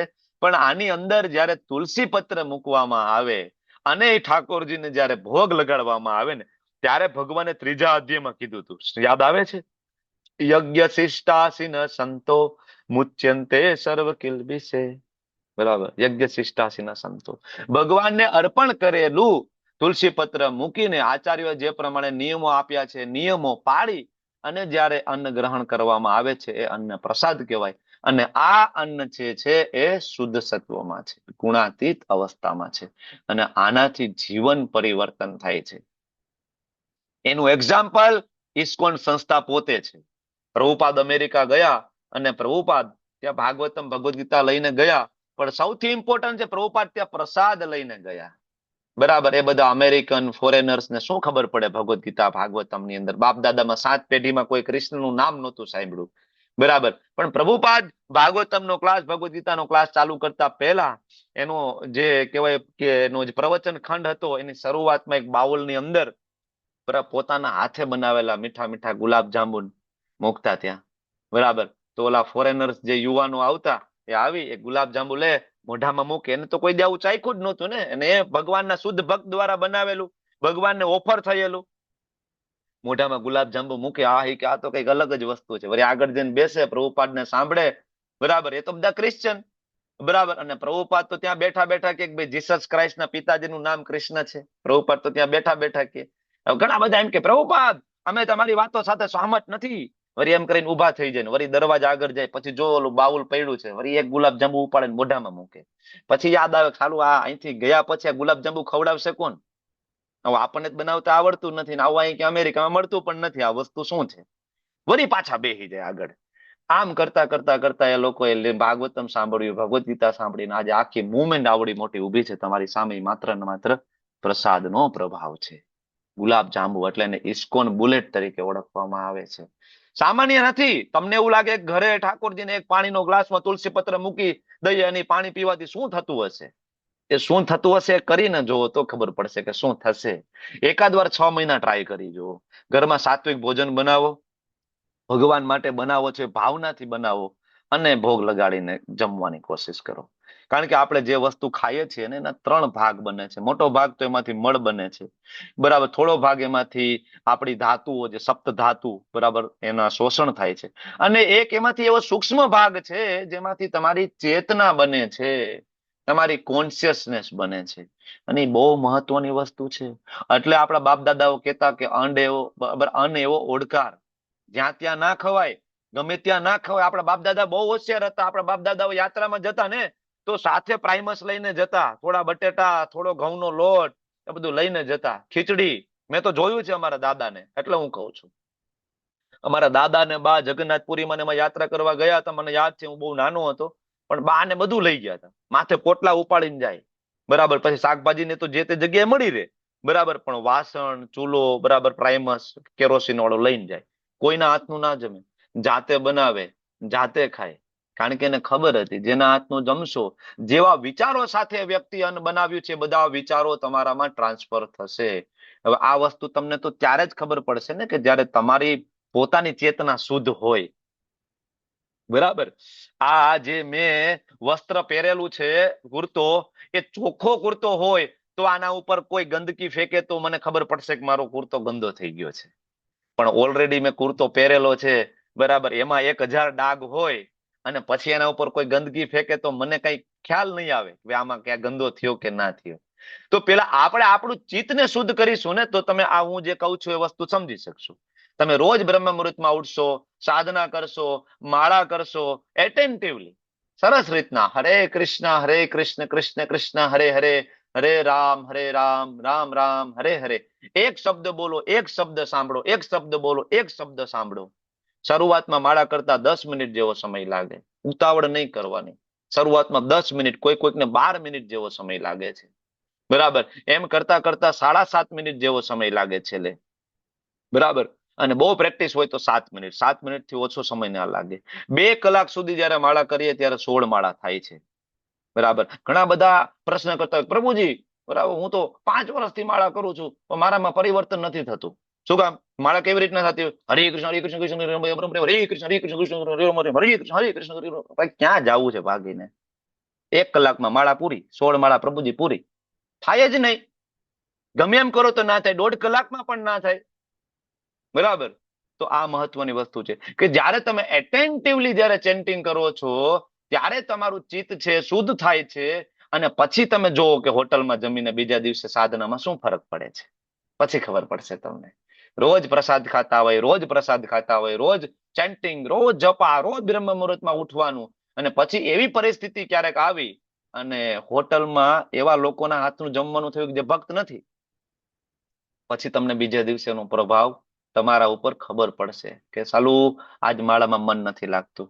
રોજ તો એક જગ્યાએ બેસીને સરસ માળા થઈ જતી હતી, આજે તો એવું થાય છે કે સૂતો રહું, મંગલા આરતીમાં નથી ઉઠવું. આવું થશે, તમને ખબર પડશે. એ વાર લાગશે એકચ્યુઅલી. મેં કીધું એમ કે આમાં 1000 ડાઘા હોય તો આના ઉપર કોઈ કીચડ ફેંકે તો કઈ એને ડિફરન્શિએટ ના કરી શકાય. પેલા તો આ ડાઘાને મારે દૂર કરવાના છે. આ નીટ એન્ડ ક્લીન હશે, પછી આમાં કોઈ ડાઘ પડશે તો મને દેખાય જશે સાલું ડાઘ પડી ગયો, બરાબર, તો ખબર પડશે. એટલે આ અન્ન છે બહુ મહત્વનો ભાગ છે તમારી સાધનાનો. જયારે તમારી દીક્ષા થાય ત્યારે દીક્ષાનું ફોર્મ ભરવામાં આવે, દીક્ષાના ફોર્મમાં લખેલું આવે કે પ્રસાદ સિવાય બીજું કઈ લેવું નહીં, એવું લખેલું આવે. બરાબર, તમે એનું કમિટમેન્ટ આપતા હોય છો દીક્ષા લ્યો ત્યારે.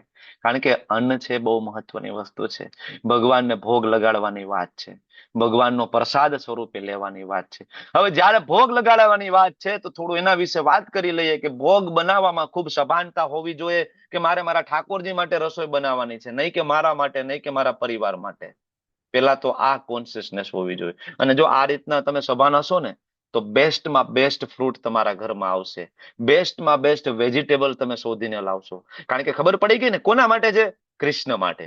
તમે શાક બકાલું લેવા જશો ને તો માતાજી જોશે બધું એક એક ફ્રૂટ ને. કેમ? તો ભાઈ કૃષ્ણને અર્પણ કરવાનું છે, મારા ભગવાનને હું જેવું તેવું અર્પણ ના કરું.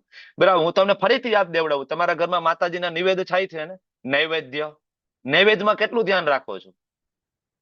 ખૂબ ધ્યાન રાખો છો ને? નબળી વસ્તુ એક વાપરીએ નૈવેદ્યમાં? નહીં વાપરીએ. આખી જિંદગી ગમે તે ઘી ખાતા હોય પણ જો નૈવેદ્યમાં ઘીની સુખડી બનાવવાની હોય માતાજીને તો એ ઘી આપણે બેસ્ટ ઘી ગોતવાની કોશિશ કરીએ છીએ. બનાવીએ છીએ પણ કેવી રીતના? સ્નાન કરેલું હોય, માથું બાંધેલું હોય, કોઈ આજુબાજુમાં ના આવે, રૂમ બંધ કરી દેવાનો. કોઈ શું કામ? તો કે અમારે નિવેદ છે આજ માતાજીના. નવરાત્રીમાં આઠમ નોમના નિવેદ હોય છે બધાને મોસ્ટલી, બરાબર ને? તો ત્યારે તમને ખબર પડે ને કે માતાજી માટે આટલું કોન્શિયસ થી બનાવો. વિચાર કરો જે કૃષ્ણ માટે બનાવતા હશે એની કેટલી કોન્શિયસનેસ હશે, અને એ કેવું બનાવતા હશે ભગવાન માટે.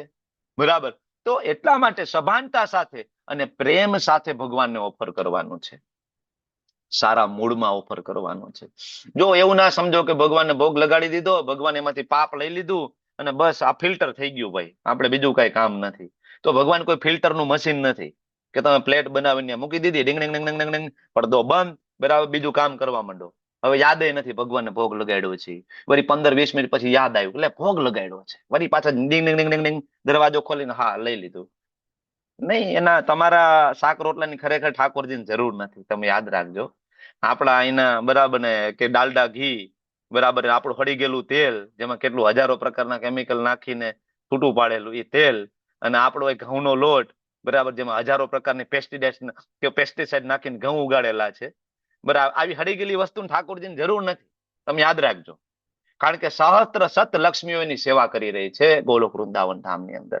એ તો માત્ર તમારા ઉપર કૃપા કરવા માટે તમારો ભોગ ગ્રહણ કરી રહ્યા છે કે જેથી તમને એની સાથે પ્રેમ થઈ જાય. બરાબર, પ્રેમ થઈ જાય. વેલેન્ટાઇન ડે આવે તો ઘણા બધા છોકરાઓ છે, બરાબર, છોકરીઓને ઘણા બધા પતિ એના પત્નીને ગુલાબ આપે રોજ, બરાબર. તો એની પત્ની એક 5 રૂપિયાનું ગુલાબ બહારથી ના ખરીદી શકે, ના ખરીદી શકે ગુલાબ. અને ગુલાબને લઈને કરવાનું શું? એનું કઈ શાક બનાવવાનું જ, ઘરે જઈને કાપીને સંભારો બનાવવાનો છે, બરાબર. ના ખરીદી શકે બહારથી ગુલાબ, પણ એ લે છે. શું કામ લે છે? પ્રેમ કરે છે ને, તમને પ્રેમ કરે એટલે તમે પ્રેમપૂર્વક આપો છો તો એ લે છે, સૂંઘે છે. અને ઇવન ઘણા બધા તો સુકાઈ ગયા પછી પણ સાચવીને રાખે છે ને. આવું જોયું હોય જે પ્રેમ કરતા હોય ને ખબર હશે આ બધી વસ્તુ, બરાબર. તો આ પ્રેમ છે કૃષ્ણ પ્રત્યેનો, આપણો ભગવાન પ્રત્યેનો પ્રેમ છે. એટલે આપણે બેસ્ટ વસ્તુ ઓફર કરીએ છીએ ભગવાનને.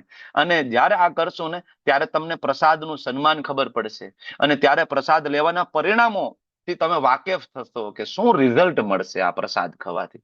બરાબર, જે લોકો પેલા વૈષ્ણવ નહોતા અને ઘરે રસોઈ બનતી, એક દિવસ મીઠું ઓછું થઈ જાય ને તો પ્લેટનો ઘા કરે પત્નીની સામે, અને શીખડાયું નથી રસોઈ બનાવતા, આજે મીઠું ઓછું છે. અને એ જ વ્યક્તિ જયારે વૈષ્ણવ બની જાય ને, બરાબર, અને પ્લેટમાં આવે ને જે આવે એ ખાઈ લે, અને કદાચ કમ્પ્લેન કરે ને તો એવી રીતના કરે કે ભાઈ આજે ઠાકોરજીને થોડું મોડું લાગ્યું હશે કારણ કે આજ તો મીઠું નાખતા ભૂલી ગઈ છે.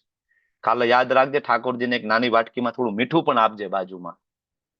આ એટીટ્યુડ છે, ચેન્જ થઈ જાય છે વૈષ્ણવોનું. એટલા માટે જયારે તમે વૈષ્ણવ બનો છો ને તો ઘરના બધા ક્લેશ પણ છૂટી જાય છે, પતિ પત્નીના સંબંધો સુધરી જાય છે, આ બધા ક્લેશ ધીમે ધીમે, બરાબર, નીકળે છે. તો આ છે પ્રસાદ લેવાના પરિણામો. તો હવે આ વાત થઈ સત્વગુણી અને શુદ્ધ સત્વ. હવે રજોગુણી ખોરાક કેવો હોય?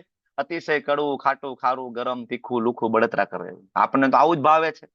હજી તીખી બનાવ. ઓલા પાણીપુરી ખાવા જતા હોય, નથી કેતા ઓલા પાણીપુરી વાળા ભાઈને, હજી થોડીક તીખી બનાવ, હજી થોડીક તીખી બનાવ. બરાબર, પાણીપુરી ખાઈને પછી વાટકામાં થોડુંક ઓલું પાણી લઈ, જેમાં તે હાથ બાથ ધોયા છે, 4 દિવસથી નાયો નથી થયું, અને હાથ બોડીને આ રીતના આમ ઘડી ઘડી કરે, એ પાણી લાવતું. આવો ટેસ્ટ તો અમારે ઘરે આવતો જ નથી. ક્યાંથી આવે? પણ ઓલો 5 દિવસથી નાયો નથી, બરાબર, ઈ એમાં આપણે ચોપડી રહ્યો છે. તમને એ ટેસ્ટ ન આવે કારણ કે ઘરે આપણે શુદ્ધ વસ્તુ વાપરી રહ્યા છીએ, અને પછી આપણે બરાબર પીતા હોઈએ છીએ. રજો ગુણના લક્ષણ છે, ઘોર તમો ગુણના લક્ષણ છે. ભગવાન સ્વયં કહે છે કે આવું અન્ન ખાવાથી દુઃખ, શોક અને રોગ ઉત્પન્ન થશે. આનું એઝ એ ડોક્ટર તરીકે અમે હોસ્પિટલમાં બેઠા બેઠા રોજ બધાને સમજાવીએ છીએ કે ભાઈ તીખું બંધ કરી દો, તળેલું બંધ કરી દો, રીંગણા, બાજરો, મરચા, ગરમ મસાલા વાળું બંધ કરી દો, નહીતર તમે અમારા પરમેનન્ટ પેશન્ટ થશો. હરસ, મસા, ભગંદર, જેના અમે ઓપરેશન કરીએ છીએ. રોજનું કામ છે અમારું. ભગવાન જે મફતમાં લખે છે ને આવડો 7.9 શ્લોક, બરાબર આનું થોડુંક બરાબર કહેવાય કે એલ્બોરેટ કરી અને અમે 500 રૂપિયા લઈને લખીને આપીએ છીએ કે આટલું ખાવાનું ને આટલું નહીં ખાવાનું. આની આ જ વસ્તુ છે, સેમ ટુ સેમ, કોઈ ફરક નથી. તમારું પ્રિસ્ક્રિપ્શન વાંચો ને, નીચે સલાહ લખેલી છે, આ સેમ સલાહ લખેલી છે પ્રિસ્ક્રિપ્શનમાં. 17.9 નો શ્લોક એ જ લખેલો છે. ભગવાને મફતમાં આપે છે હજારો વર્ષોથી, અમે 500 રૂપિયા લઈએ છીએ. બરાબર. તો આ છે ભગવાન છે એ અલ્ટિમેટ ડોક્ટર છે, ભગવાન અલ્ટિમેટ સર્જન છે. એને ખબર છે કે શું ખાવું જોઈએ, શું ના ખાવું જોઈએ. ત્યારે તો આપણને આવું જ ભાવે છે. જો આ બધા ફોટા છે, એવા એવા પેકિંગ આવે છે ને કે જેમાં તીખું એટલે એનું હાયર લેવલનું તીખું હોય કે જે તમે ખાવ તો પણ બેભાન થઈ જાવ. આવું આવું પણ બનાવેલું છે. એક દિવસ અમે ગયા હતા તો રુદ્ર મને બતાવતો હતો કે પપ્પા એ કે જો કે આ પેકેટ રહ્યું ને કે આમાં કે તીખાશ કે અલગ પ્રકારની મરચું આવે અને એ તીખાશ કે જીભ ઉપર મૂકો ને તો જેવો તેવો વ્યક્તિ તો બેભાન થઈ જાય. આવું પણ કંઈક આવે છે, મને એનું નામ નથી આવડતું. બોલો, જેટલો ઘોર રજો ગુણ, ઘોર તમો ગુણ છે અત્યારે. હવે તમો ગુણમાં ભોજન કરવાના 3 કલાક, તમારું નેટવર્ક નથી. હરે કૃષ્ણ. વેફર આવે પ્રભુ, વેફર આવે. Okay okay, thank you. Network નથી તમારું. હરે Krishna, thank you, thank you. હરે કૃષ્ણ. તો ભોજન કરવાના 3 પહેલા રાંધેલું, સ્વાદહીન, બગડેલું, દુર્ગંધ મારતું, એઠું આવું ના ખાવું જોઈએ. આપણને એમ થાય કે અમે તો નોકરી કરીએ છીએ, ટિફિન નું ડબલું લઈ જાય, બરાબર, એ તો સવારે 6 વાગે બનાવ્યું હોય ને બપોરે 12 વાગે ખાવાનું, 6 કલાક થઈ જાય. પ્રભુજી આ કેવી રીતના ભેગું થાય? રોજ ભૂખ્યા રહેવાનું? આનો રસ્તો એ છે કે ભગવાનને ભોગ લગાડો, શુદ્ધ સત્વમાં બનાવો, ઠાકોરજીને ભોગ લગાડો, પછી એને બગડવાની અવધિ સુધી તમે એને ખાઈ શકો છો. 6 કલાક, 7 કલાક, સિઝન પ્રમાણે વાંધો નથી આવતો. સ્વાદહીન ના ખાવું જોઈએ, બગડેલું ને દુર્ગંધ મારતું. ઘણા બધા એમ કે ભાઈ ડુંગળી લસણ શું કામ ના ખાવા જોઈએ? ક્યાં લખેલું છે ભગવદ ગીતામાં? અહીંયા લખેલું છે 17.10 માં. અહીંયા ભગવાન કહે છે યાત યામમ ગતરસમ પૂતિ પર્યુષિતમ ચયત, કે જે દુર્ગંધ મારતું. આમાંથી કોઈ એવો વિરલો છે કે જેવું કહેતો હોય કે ડુંગળી લસણ ખાઈને મોઢામાં દુર્ગંધ ના આવે, સુગંધ આવે ને બહુ મજા આવે છે? બરાબર, દુર્ગંધ જ આવે. ડુંગળી લસણ ખાધા પીધા બરાબર પછી મોઢામાંથી શરીરમાંથી દુર્ગંધ આવે, આવે ને? બરાબર ને? નવી નવી સગાઈ થઈ હોય અને બરાબર એને મળવા જવું હોય ને તો ડુંગળી લસણ ખાઈને ના જાય, મોઢામાં સ્પ્રે કરીને જાય. ભાઈ બાજુમાં બેઠી હોય તો કેવું લાગે? આ હું પ્રેક્ટિકલ એક્ઝામ્પલ આપું છું જે અત્યારે જોવામાં આવે છે, તમે સમજી શકો એટલા માટે. બરાબર ને? વિચાર કરો, ભૌતિક જગતમાં ખરેખર ક્યાંય પ્રેમ નથી અને એવા વાહિયાત પ્રેમ માટે આપણે આટલું કરી શકતા હોય તો આ તો આધ્યાત્મિક પ્રેમ છે ભગવાન સાથેનો. એના માટે આપણે આટલું ના કરી શકીએ? બરાબર ને? કોઈ એની પ્રિયતમા, પ્રેયસી એની પત્નીને મળવા જાય તો પણ કેટલો બધો સ્પ્રે કરીને જાય. બરાબર ને? ઓલો છાટશે ને આ છાટશે ને આ, બરાબર, કેટલું બધું કરીને જશે. માતાજીઓ, પ્રભુજીઓ બંને જાય ને.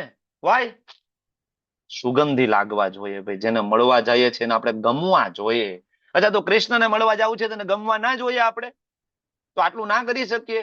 તો અહીં લખેલું છે ને કે બગડેલું ને દુર્ગંધ મારતું ના જમવું જોઈએ, એઠું ના ખાવું જોઈએ, અસ્પૃશ્ય વસ્તુઓનું બનેલું ભોજન ના કરવું જોઈએ. અત્યારે સૌથી વધારે આ જ ચાલે છે બજારની અંદર. બરાબર, એઠું, અસ્પૃશ્ય. બરાબર. તમને શું લાગે આ ઝોમેટો વાળા, સ્વિગી વાળાની આપવા આવે છે બધું ફ્રેશ આપવા આવે છે? તમને શું લાગે છે કે હોટલમાં તમે જે પનીર ટીકા મસાલા ખાવ છો એની પનીરની એની જે ગ્રેવી છે રોજ બનાવવામાં આવે છે? કોઈક રેસ્ટોરન્ટ વાળા જાણીતા હોય ને પૂછી જોજો ને કે ભાઈ ગ્રેવી રોજ બને કે ના બને? Is it practically possible? વીકમાં 2 જ વાર ગ્રેવી બને, વીકમાં 2 વાર ગ્રેવી બને અને ગ્રેવી ફ્રીજમાં મૂકવામાં આવે. બાકી તમે એમ કહો કે ભાઈ ચાલો કે પનીર ટીકા મસાલા લઈ આવો ને 15 મિનિટમાં લઈ આવે. તમારા માતાજીને કહો ઘરે 15 મિનિટમાં બનાવીને આપે તમને પનીર ટીકા મસાલા. બને 15 મિનિટમાં? ગ્રેવી બનાવી 15 મિનિટનો ખેલ છે? બની શકે? ના બને. શું કામ બની જાય 15-20 મિનિટમાં તમારું મેનુ રેડી થઈ જાય? ભાઈ ઓલરેડી રેડી છે, ગરમ કરીને તમને આપવાનું છે. બાકી તો 3 દીનું વાસી છે. બરાબર. તો આ બહુ મહત્વનો મુદ્દો છે. કદાચ તમને ગમે નહીં આ વિષય બહુ એટલો બધો, કારણ કે ખાવા ઉપર કોઈ તરાપ મારે તો આપણને બહુ ગમે નહીં. બરાબર, આ વસ્તુ બહુ મહત્વની છે. એટલે આજના અધ્યાય સાથે કદાચ ઘણા બધા લોકો સંમત ના પણ થાય. નથી પણ થતા. ઇવન ડિવોશનમાં આવ્યા પછી પણ આ અધ્યાય સાથે લોકો બહુ સમજ ના થાય. ખાવાની વાત ના કરો પ્રભુ. બાકી બધું તો તમે કહો તો માળા એકાદ બે કરી લે સવારે ઉઠીને, ક્યારેક મંગલા આરતી કરી લે. બાકી તમે હોટલનું બધું બંધ કરાવો ને પ્રભુ, એ નો હાલે. રવિવારે જ જવું પડે, એ મંચુરિયન ને ખાવું જ પડે, એમાં નો હાલે. તાર મધ્યે જીહવા અતિ, સૌથી અઘરી છે ને આ જીવડી છે, એને કંટ્રોલ કરવી બહુ મુશ્કેલ છે. ટેસ્ટ બહુ અઘરી વસ્તુ છે, સહેલી વસ્તુ નથી. તમને એવું લાગે સહેલી વસ્તુ નથી, પણ હવે જેવું ખાશો ને એવા ગુણ તમારામાં આવશે. તમારે આધ્યાત્મિક ઉન્નતિ કરવી હોય તો તમારે શુદ્ધ સત્વમાં રહેલું અન્ન લેવું પડશે. ક્લિયર? અન્ન. એના પછી આવે યજ્ઞ. યજ્ઞ એટલે તમને ખબર છે, યજ્ઞ એટલે પ્રિસ્ક્રાઇબ ડ્યુટી, એને પણ યજ્ઞ કહેવાય. યજ્ઞ એટલે ભગવાનને જે અર્પણ કરી રહ્યા છીએ એને પણ યજ્ઞ કહેવાય, ઓફરિંગ. તો અહીંયા કહે છે જે યજ્ઞ શાસ્ત્રોક્ત વિધિ પ્રમાણે કર્તવ્ય સમજીને કરવામાં આવ્યો હોય, બરાબર, તો આ ફળની આકાંક્ષા વગર, તો આને સાત્વિક યજ્ઞ કહેવાય. બરાબર. તો એક યજ્ઞ છે સ્વાહા, એ વાળો યજ્ઞ છે. ધારો કે કોઈ વ્યક્તિ દેવી દેવતાઓની શ્રદ્ધામાં હોય, ધારો કે કોઈ ચામુંડે માતાજીનો ઉપાસક હોય, સરસ માતાજીની પૂજા કરે છે, બરાબર, સત્વગુણમાં રહેલું અન્ન પણ લે છે, અને યજ્ઞ પણ ચામુંડા માતાને કરે છે, પણ કેવો? સત્વગુણમાં. પણ એ જોવા નથી મળતો. માતાજીનો ઉપાસક હોય એ સત્વગુણમાં છે, વાંધો નથી. પણ હવે ઈ જયારે યજ્ઞ કરશે, પૂજા કરશે, મંદિરે જશે, ત્યારે તો એ ફળની આશા લઈને કરશે કે હે માતાજી, હે ચામુંડામાં, ઘરના મકાન બની જાય તો નવચંડી યજ્ઞ કરીશું. બરાબર. કોઈ દિવસ કોઈને એવું થયું કે આ તો મારા કુળદેવી છે, મારી માં છે, તો આને પ્રસન્ન કરવા માટે મારે એમનેમ પણ આપવું જોઈએ. બરાબર. હું વર્ષે, બરાબર, કે 2 વર્ષે 5 વર્ષ હું યજ્ઞ કરીશ, આવો યજ્ઞ જોવા નથી મળતો. મળે છે સમાજની અંદર. આવો મળે તો એ સત્વગુણમાં છે વ્યક્તિ. જો સત્વગુણમાં બધું સત્વગુણનું કોમ્બિનેશન થવું જોઈએ. સત્વગુણમાં શ્રદ્ધા, સત્વગુણમાં અન્ન, સત્વગુણમાં યજ્ઞ, સત્વગુણમાં તપ, સત્વગુણમાં દાન, સત્વગુણમાં બુદ્ધિ, સત્વગુણમાં કર્તા, બધું સત્વ સત્વ સત્વ સત્વ સત્વ સત્વ, તો એ વ્યક્તિ ઉપરના લોકમાં જઈ શકે, સ્વર્ગમાં. પણ હવે સત્વગુણમાં શ્રદ્ધા તો હોય માતાજીની, પણ યજ્ઞ થઈ જાય પાછો રજોગુણમાં, માનતા વાળો, તો ત્યાં ફળ છે નીચી કક્ષાનું જ મળે, તો સ્વર્ગની પ્રાપ્તિ નથી થતી. એટલા માટે કળિયુગની અંદર ગોલોકધામ જવું તો દૂર છે, લોકો સ્વર્ગમાં પણ જઈ શકતા નથી. કારણ કે સત્વગુણ, રજોગુણ, તમોગુણ ની અંદર હંમેશા અહીંયા બળવાન રહે છે રજોગુણ, તમોગુણ. સત્વગુણ બળવાન નથી રહેતો કળિયુગમાં. કળિયુગની અંદર તમોગુણ બળવાન રહે છે. એટલા માટે, બરાબર. તો આનાથી પણ એક ઉપર યજ્ઞ છે જેને શુદ્ધ સત્વમાં યજ્ઞ કહેવાય, એ છે યજ્ઞાનામ જપ યજ્ઞોસ્મી. અલ્ટિમેટ યજ્ઞ છે ભગવાનના નામનો જપ. અલ્ટિમેટ યજ્ઞ છે ભગવાનના નામનો પ્રચાર કરવા માટે જે કંઈ પણ કરવું પડે એ પણ યજ્ઞ છે. મંગલા આરતી યજ્ઞ છે, ભાગવતમનો ક્લાસ યજ્ઞ છે, ભગવદ્ ગીતાનો ક્લાસ એટેન્ડ કરવો, લેવો, એ પણ યજ્ઞ છે. તો આ હવે આ સત્વગુણમાં. રજોગુણમાં યજ્ઞ કેવો હોય? લાભ માટે હોય. મેં તમને હમણાં કીધું ને કે યજ્ઞ તો કરે, હે માતાજી ધનમ દેહી, જનમ દેહી, દેહી દેહી દેહી દેહી. બરાબર. ભૂદેવ પણ આવે, વહાલા ભૂદેવો, એ પણ હાથમાં પેલા જલ લેવડાવીને મનોરથ તમારી પાસે બોલાવડે, ભાઈ તમારા જે કઈ મનોરથ હોય મનમાં બોલી દો. એને ખબર છે વહાલા ભૂદેવોને આ મનોરથ માટે જ આને કર્યું હોય. બોલી જાવ ભાઈ શું શું કામના છે, શું શું માનતા છે, મનોરથ છે, બરાબર. તો આવા મનોરથો અને માનતાઓના કારણે જે કઈ યજ્ઞ કરવામાં આવે તો યજ્ઞ રજોગુણી છે. હવે યાદ કરો કે આખી જિંદગી કદાચ આવા કોઈ યજ્ઞ કરે અને મૃત્યુ પામે તો શું થાય? ભગવાનના ધામમાં જાય, સ્વર્ગમાં જાય, ક્યાં જાય? ક્યાંય ન જાય. આઈને પાછું જ હેરાન થવાનું રહે. કોઈ મુક્તિની કોઈ કામના નથી. એટલે આ અધ્યાય બહુ પ્રેક્ટિકલ છે, સમજવા જેવો છે, બરાબર. આગળ એવો પણ યજ્ઞ થાય, જો ખાલી આપણે યજ્ઞ કરીએ એવું નથી. યજ્ઞ તો રાવણે કરતો હતો, યજ્ઞ કુંભકર્ણે કરતો હતો, ને યજ્ઞ ભસ્માસુરે કર્યો હતો શિવજી માટે. એવું નતું કે જાણતા નહોતા. આ લોકો યજ્ઞ કરતા હતા, પણ કેવી રીતના? શાસ્ત્રોક્ત નિર્દેશોની ઉપેક્ષા કરીને, પ્રસાદ વેચ્યા વગર, વેદ મંત્રોના ઉચ્ચારણ વગર, પુરોહિતોને દક્ષિણા આપ્યા વિના, શ્રદ્ધા વગર કરવામાં આવે. આને કહેવાય તામસી યજ્ઞ. ખરેખર આવા તામસી યજ્ઞના તમારે ક્યાંય દર્શન કરવા હોય તો તમારે બીજે ક્યાંય જવાની જરૂર નથી. ક્યાં જાવ તો તામસી યજ્ઞના દર્શન થઈ જશે અત્યારે? બોલો, ક્યાં થશે તામસી યજ્ઞના દર્શન? લગ્નમાં. લગ્નમાં, બરાબર. ગમે ત્યાં મેરેજમાં જાઓ, તમને તામસી યજ્ઞના, મેં તમને ગઈકાલે જ વાત કરી હતી ને આના ઉપર, તો તામસી યજ્ઞના તમને દર્શન થઈ જશે, બરાબર. શાસ્ત્રોક્ત નિર્દેશોની ઉપેક્ષા. યજ્ઞ કુંડ છે, આજુબાજુમાં બધા બૂટ ચપ્પલ પહેરીને ફરી રહ્યા છે. ભૂદેવ બરાબર મોઢામાં માવો ભરીને, બરાબર મંત્ર બોલી રહ્યા છે, ઘડી ઘડી વચ્ચે વચ્ચે થૂકવા જવું પડે છે, કારણ કે મોઢામાં માવો છે, ગુટકા છે. પ્રસાદ વેચ્યા વગર, કારણ કે પ્રસાદ તો છે જ નહીં. ભગવાન વિષ્ણુને બોલાવી લીધા, લક્ષ્મીજીને બોલાવી લીધા, ગણેશજીનું સ્થાપન કરી લીધું. તમે આજ સુધી કેટલા એવા લગ્ન જોયા છે ગણેશજીને બોલાવ્યા પછી ગણેશજી 2 દિવસ ઘરે રહે, પણ 2 દિવસમાં ગણેશજીને 6 ભોગ લાગે કે 8 ભોગ લાગે? કેટલા ઘર જોયા આવા? કેટલા જોયા કે ભગવાન વિષ્ણુને આહવાન કર્યું અને ભગવાન વિષ્ણુને 2 દિવસ ભોગ લાગ્યો તુલસી પત્ર મૂકીને? તમે એવા કેટલા મેરેજ સમાજની અંદર જોયા કે રિસેપ્શન નું સંપૂર્ણ મેનુ છે શુદ્ધ સત્વગુણમાં છે? જોયું છે? તો પ્રસાદ તો છે જ નહીં. શાસ્ત્રોની જે નિયમો છે એનું પાલન નથી. વેદ મંત્રોના ઉચ્ચારણ વગર, કારણ કે વેદ મંત્રોનું ઉચ્ચારણ વેદની મર્યાદામાં થાય. સંધ્યાકાળ પછી વેદના મંત્રોનું પાઠ નથી. તો આજકાલે તો રાત્રે લગ્ન થાય છે, બરાબર? તો રાત્રે વેદ મંત્રોનું પઠન ન થાય. વેદ મંત્રોનું પઠન માટેના બહુ સ્ટ્રિક્ટ નિયમો છે. એ ભૂદેવની પોતાની સાધના હોવી જોઈએ, એ ભૂદેવ નિર્વ્યસની હોવો જોઈએ, એ ભૂદેવ 4 નિયમોનું પાલન કરતો હોવો જોઈએ, ત્યારે વેદ મંત્રોનું ઉચ્ચારણ થાય. અને છેલ્લે આવે પુરોહિતોની દક્ષિણા આપ્યા વિના. લગ્નની અંદર 10 લાખ રૂપિયા, 15 લાખ રૂપિયા, 20 લાખ રૂપિયા, 50 લાખ રૂપિયાનો ખર્ચો કરશે, અને જયારે બ્રાહ્મણને દક્ષિણા દેવાની વાત આવશે અને બ્રાહ્મણ જો 11,000 રૂપિયા માગશે, અરે આ તો બહુ લોભી બ્રાહ્મણ છે. અહીંયા આવીને કર્યું છે શું? થોડીક વાર ઓમ કરીને 11,000 રૂપિયાના. ઓલા કેમેરા વાળા, વિડીયો વાળાને 5-5 લાખ રૂપિયાના બિલ આવશે. બરાબર? ન્યા વાંધો નથી આપણને. બરાબર? પણ જેના ઉપર તમારું આખું લગ્ન જીવન ટકેલું છે એ વેદના મંત્રો છે. બરાબર? અને એ બ્રાહ્મણ જયારે એને સંતુષ્ટ ના થાય તો આજનું લગ્ન જીવન ટકે કેવી રીતના? પછી આપણે એમ કહીએ કે હમણાં લગ્ન થયા, ઘરમાં બરાબર હાલતું નથી, થોડાક દી થાય છૂટાછેડા. છૂટાછેડા થાય ને ભાઈ, ઈ જ થાય. કારણ કે તમે કોઈ પણ વિધિનું પાલન કરીને આ કર્યું નથી. માત્ર ભોગની વૃત્તિથી કરવામાં આવેલા લગ્ન છે. બરાબર? તો આ થઈ ગયો યજ્ઞ. એના પછી આવે તપ. તપ પણ 3 પ્રકારના. એમાં પેલું શરીરનું તપ, જેમાં પરમેશ્વર, બ્રાહ્મણ, ગુરુ, માતા પિતા, વડીલની પૂજા, પવિત્રતા, સરળતા, બ્રહ્મચર્ય, અહિંસાનું પાલન. આજકાલ બ્રહ્મચર્યની કોઈ વાત પણ કરતું નથી, ચર્ચા પણ નથી. તો આ તપ છે, ભગવાનને નમસ્કાર કરવા. બીજું તપ છે વાણીનું. સત્ય બોલવું જોઈએ, પ્રિય લાગે એવું બોલવું જોઈએ, હિતાવ હોય, બીજાને ઉદ્વેગ ના પમાડે. અને વૈદિક ગ્રંથોનો રોજ પાઠ કરવો, આને પણ વાણીનું તપ કીધું છે. અને ત્રીજું તપ છે મનનું. સંતોષ, સરળતા, ગાંભીર્ય, આત્મસંયમ, જીવનની શુદ્ધિ. બરાબર? આના સિવાય એ જ તપના 3 પ્રકાર: સત્વગુણ, રજોગુણ ને તમોગુણ. બરાબર? તો સત્વગુણ, કે એમાં કોઈ લાભની ઈચ્છા ન હોય. બરાબર? પરમેશ્વરમાં પુરોવેલા મનુષ્ય દ્વારા દિવ્ય શ્રદ્ધાપૂર્વક કરેલું તપ. વૃંદાવન જાઓ, ગોવર્ધન જાઓ, માયાપુર જાઓ, જે પરિક્રમા કરો છો 23 કિલોમીટર, 11 કિલોમીટર, બરસારાની 5 કિલોમીટરની પરિક્રમા શુદ્ધ સત્વમાં થયેલું એ તપશ્ચર્યા છે. સવારના નીકળ્યા હોય 5 વાગે, હાથમાં માળા હોય, હરે કૃષ્ણ કૃષ્ણ કૃષ્ણ હરે હરે, હરે રામ રામ રામ હરે હરે. આગળ આખી યાત્રાઓ ચાલતી હોય. લાસ્ટ ટાઈમ વૃંદાવન ગયા હતા, ખૂબ આનંદ આવ્યો હતો. સવારે 5 વાગે ચાલુ કરેલી યાત્રા ધીમે ધીમે અલગ અલગ જગ્યાએ ઉભા રહેતા કથા સાંભળતા સાંભળતા અમે રાધાકુંડ છે ઓલમોસ્ટ સાંજે 4 વાગે પહોંચ્યા. બરાબર? શાંતિથી. વચ્ચે કેટલી જગ્યાએ બેઠા, બધી જગ્યાએ કથા, બધી જગ્યાએ મહાત્મય. બરાબર? તો સાંજે ભૂખ્યા તરસ્યા, બરાબર, અમે પહોંચ્યા રાધાકુંડ. આ છે તપશ્ચર્યા શુદ્ધ સત્વમાં થતી ગુણાતીત અવસ્થામાં.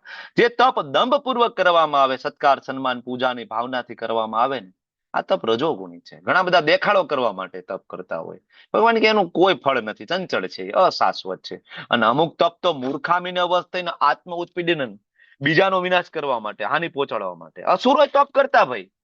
બરાબર? હિરણ્યકશિપુ, હિરણ્યાક્ષ, રાવણ, કુંભકર્ણ, આ બધા તપસ્વીઓ હતા. 10-10 હજાર વર્ષ સુધી તપ કરતા. પણ કેવું તપ કરતા? તમો ગુણની અંદર, શુદ્ધ સત્વમાં નહીં. એટલા માટે અલ્ટિમેટલી એનું પતન થયું. એના પછી આવે મુદ્દો દાન. છેલ્લો મુદ્દો છે દાન. કર્તવ્ય સમજીને કરવાનું, બદલાની ભાવના વગર, યોગ્ય સ્થાને, યોગ્ય સમય, સુપાત્ર વ્યક્તિને. પણ આનાથી પણ ઉપર દાન છે શુદ્ધ સત્વમાં, જેમાં વૈષ્ણવોને દાન, બ્રાહ્મણોને દાન, ગૌમાતાને દાન અને રાધા કૃષ્ણના મંદિરમાં દાન, જેનો શાસ્ત્રમાં ઉલ્લેખ છે સ્કંદ પુરાણની અંદર. તો આ જયારે કોઈ દાન કરે છે એ દાન શુદ્ધ સત્વમાં છે. બાકી તો સત્વગુણમાં થયેલું દાન પણ બાંધે છે. તમે ગમે એટલો ખોરાક, કપડા, પૈસા આપશો, કેટલો સમય ટકવાના છે? આજીવન નહીં. પણ તમે એને ભાગવતમ આપો, ભગવદ્ ગીતા આપો, એને સમજાવો, માળા કરતા શીખડાવો, એ દાન છે, સર્વોપરી દાન છે.